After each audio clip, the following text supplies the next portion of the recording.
আজ আমাদের একজন বরেণ্য শিক্ষাবিদ মুন্সিগঞ্জ জেলার কৃতি সন্তান, সরকারি হরহাট কলেজের সফল অধ্যক্ষ, যার কারণে আমরা অনেক কিছু পেয়েছি, তার 85তম জন্মবার্ষিকী। আজ স্যারের মুখোমুখি হয়েছি জন্মদিনের এই সন্ধ্যায়। স্যার, আমাদের জন্য, আপনার ভক্তদের জন্য, আপনার শিক্ষক, সহকর্মী এবং ছাত্রদের উদ্দেশ্যে যদি কিছু বলেন। তুমি এবং অন্যান্য যারা আমার জন্মদিনের শুভেচ্ছা জানিয়েছে তাদের সকলকে ধন্যবাদ জানাচ্ছি।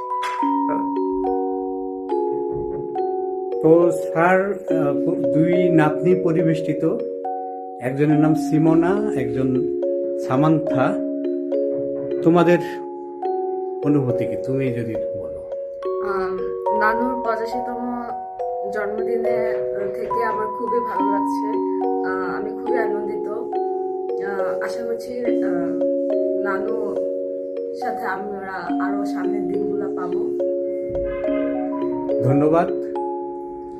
বেশ ভালো লাগছে নানুর 85তম জন্মদিনে থাকতে পেরে নানুর সাথে।